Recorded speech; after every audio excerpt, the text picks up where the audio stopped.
Just listen to that.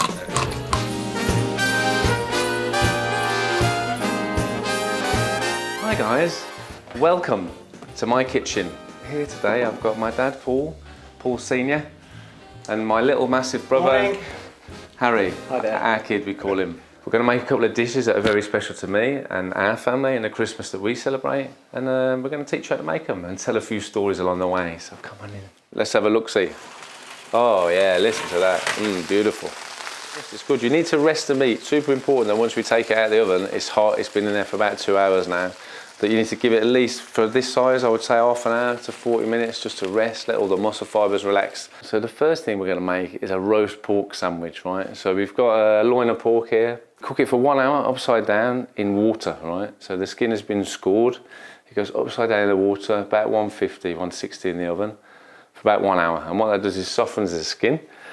And then we take it out, we let it steam off, yeah? And then we rub it with oil and salt, and then back in a hot oven, about 220. This is only a small piece, so it was in for about 45 minutes, just so it's nicely cooked inside, and you get that beautiful crispy crackling on the top. So that's the pork. Also, very important, that all them delicious roasting juices, you get them on a plate here. So the next thing we're going to do, we're going to get the garnishes on that we eat with this beautiful roast pork sandwich, right? So we're going to go with some chopped onion, a little bit of fresh sage, and this is a Danish Christmas sausage called a julemedister. So we're going to take some nuggets of that in a pan, like roast it all off, and then we'll mix it all together, make the stuff in, and then we just bake it in the oven until it goes nice and crispy. Inside the bun, you get a toasted bun, a couple of slices of pork, some applesauce and some stuff in. Bish bash bosh, happy days. Yeah, nothing too fancy here, we'll just rip the top off this sage. Chop that down.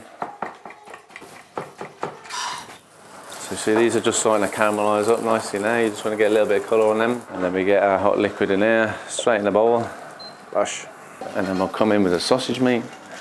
And then we'll give it all a mix round. You know, if you're doing a duck, like in Denmark, you can use all the trimmings from your duck in there. That'd be super nice. So it just goes in a dish like this, basically. You want to get like a nice flat layer. If it's too thin, it'll go very dry. If it's too thick, it'll be very claggy, like not that nice to eat. We chopped all the apples up. So now I'll just cook that. So our apples here, this is just 2 or 3 apples, kind of. You want an apple with a nice bit of acidity in that gives that kind of sour note. We've chopped them up, stuck a knob of butter in here. We just cook it down, nice and easy, breaking it up along the way. No, I remember doing, it was work experience, which meant Paul was in the ship, and then did some pot wash work with you there for a few weeks. Well, I don't know how long it was, I can't remember, but I remember the weather was awful. You must have done all right, because I employed you as a pot wash at my next job as well, so there you go. When Paul steps into a kitchen, I just feel the need to step aside and be as least involved as possible. So the least I can do is wash up a couple of pans. This is what it should look like when it's all said and done, right? The little bits of sausage have kind of caramelised off, and that's going to be really delicious to eat. So I don't think we're far off putting this whole thing together. Christmas has always been a magical time for our family, and it's always been about the children. My mum would buy Christmas toilet paper. So the level of decoration detail that we went to in the house, there was not, if you could put a decoration on it, it had a decoration on it. But Christmas, my mum, it was all year round, wasn't it? It was a case of spying out kind of Christmas presents, Christmas ideas and that kind of thing, getting the presents together to plan for the children, you know, in and around Christmas Day. Even on holidays, summer holidays we go away, she would have to find a Christmas shop somewhere to go and find a decoration. So now it's time to put this jobby together. It's a satisfying sound, isn't it? Ooh. No tricks here, all this juicy goodness. If you're cooking a whole turkey for Christmas, I would not cook the legs, breasts, everything together. I would separate the legs off, because the legs in a turkey, compared to a chicken, they've got a lot of tendons in that are quite hard. So you're never going to cook the legs nicely in the same amount of time as it takes to cook the breast. So we'll always separate those out. On the top, we get a little dollop of apple sauce. Bish, bash, bash.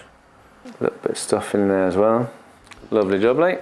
The crackling, right, I'll take that off and just put that in one place so you don't break your teeth.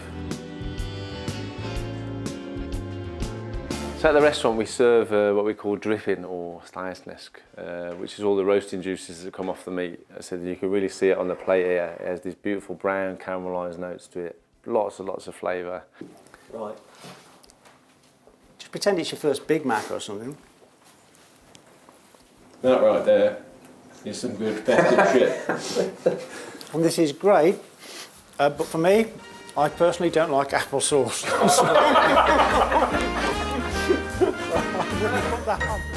So these are back at home, so that'd be about 92, 93 when we first moved into the house, and we got the Christmas tree up. So. The family Christmas tree. And that's kind of showing your football allegiances on this one. So we've actually captured a picture there of you in your Santa's hat. But when we decorated your bedroom into an Everton bedroom, and your big hero was Duncan Ferguson then. So this is at my grandma's house on Christmas. This was before our brother was born here, but that's Shirley, my nan, who Pearl is named after. She hasn't got a necklace on there, but that's me on her lap when I was a wee baby there. Paul, when he was 13, 14, I was always brought up, you need qualifications, you need examinations, that kind of thing. Paul was always more practical and with his hands. From about the age of 13, he always wanted to be a chef. Mandy took you down to London, was it Palladium or somewhere? Yeah. The Apollo to go see Jamie many years ago. And so from the age of 15 and 16, I used to say to Paul, it's going to be long hours, it's going to be unsociable hours, it's going to be poor pay and all that kind of thing. He always wanted to be a top-end chef, and he's never looked back. He's always wanted to pursue that. The next thing we want to, it's always the starter we had on the 25th on Christmas Day, is a classic prawn cocktail, and I really think you just can't beat it like a good one, right? We're going to do a little julienne of iceberg lettuce, has to be iceberg, nothing too fancy, very crunchy, some tomatoes, some cucumbers, a little bit of lemon, and then the sauce. People buy this sauce in a jar, and I never really understood it's like 5 things that you have normally around the house that you just mix together, all right? We're going to just put some of this chopped lettuce in here. Always make it. So we get some of these nice little tomatoes and just cut these in half here.